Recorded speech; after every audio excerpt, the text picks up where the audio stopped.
En esta ocasión vamos a estudiar la clase 1.3, que se titula Valores que toman las variables. Por ejemplo, en el problema de inicio nos dice que debemos pensar en los valores que pueden tomar las variables en la siguiente situación.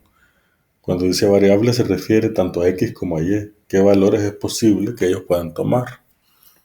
Por ejemplo, la primera parte dice que para llenar una piscina rectangular con una profundidad o altura de 120 centímetros o 1,20 centímetros, se vierte agua a un ritmo de 6 centímetros de altura por cada hora. Esto implica que en 0 horas pues no ha subido el agua, en 1 hora son 6 centímetros, en 2 horas 12 centímetros, en 3 horas 18, en 4 horas 24. O sea, básicamente lo que va sucediendo es que se le va sumando 6 para ir generando el siguiente, lo cual es lógico porque es un aumento justamente de 6 centímetros de altura por cada hora. Pero en el caso del literal A, lo que se nos pregunta es cuántas horas se necesitan para llenar 120 centímetros de altura. ¿Cuánto se necesita? Bueno, para poder calcular cuántas horas se necesitan para llenar 120 centímetros de altura, necesitamos saber qué operación realizar.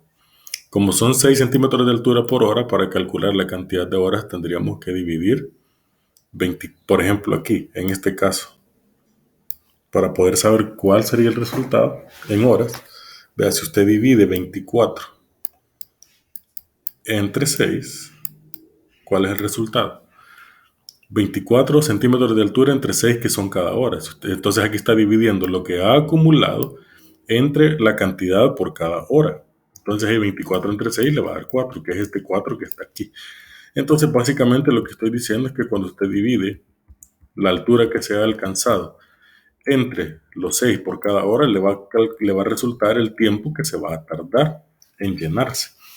Por ejemplo, aquí que son 18, si usted divide 18 entre los mismos 6, ¿cuánto le va a dar? Le va a dar 3. Entonces usted puede ver que se va generando el tiempo que se tarda al dividir la altura que se ha alcanzado entre la altura por hora.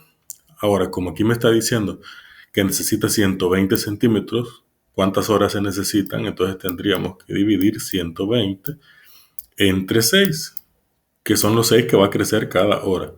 Entonces aquí sería 12 entre 6 es 2, 2 por 6 es 12. Al hacer la resta me queda residuo 0, bajo la cifra siguiente que es 0.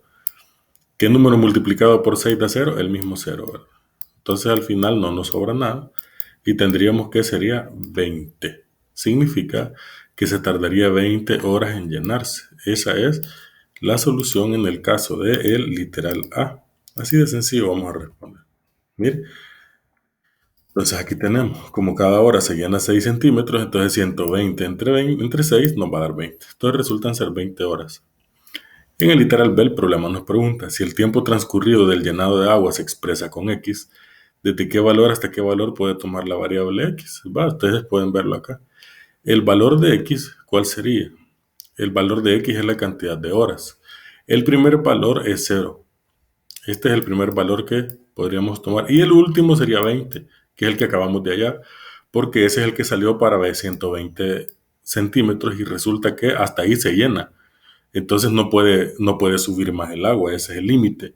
Entonces para el límite de 120 centímetros, en el caso de la variable X, tiene que ser máximo de 20 horas.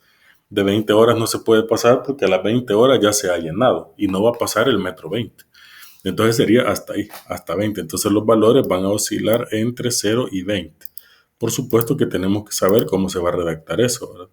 Entonces eso lo podemos escribir en una notación de intervalo para que nos quede de manera claramente detallada la respuesta. Entonces justamente es lo que les acabo de escribir. Como ustedes pueden notar, miren, como va de 0 hasta 20, que es el máximo porque con 20 horas se llena, entonces esto se puede representar de esta forma, miren. Eso se llama intervalo. ¿Qué significa eso? Que el valor de X va a estar entre 0, de ahí no va a bajar, hasta 20, de ahí no va a pasar. Entonces aquí se lee que X es mayor o igual que 0 y menor o igual que 20.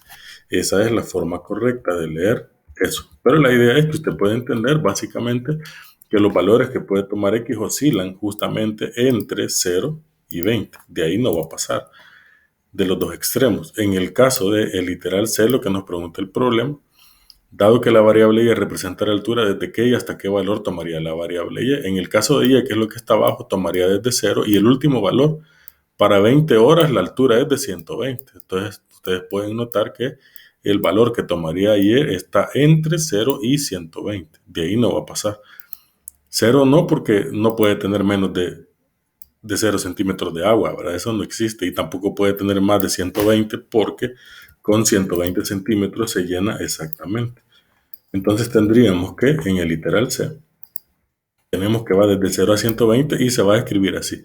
Igual que esto, solo que en lugar de X le ponemos Y, ¿verdad? Entonces significa que el valor Y va a ser mayor o igual que 0, pero menor o igual que 120. Y lo vamos a escribir de esta manera.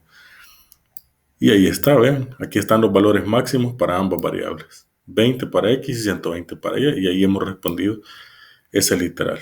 En la proporcionalidad directa hay casos en que se limita el valor que pueden tomar las variables. Y en ese caso vamos a utilizar estos signos. Los valores que puede tomar la variable X se llama dominio y los que puede tomar Y se llama rango. Es decir, que en la tabla el dominio sería la primera fila, ese es el dominio. Y el rango sería la segunda fila, a eso se refiere. Los valores de X se llaman dominio y los valores de Y se llaman rango, o también se le llama recorrido. De la misma manera van a proceder ustedes para resolver los ejercicios de la página 116.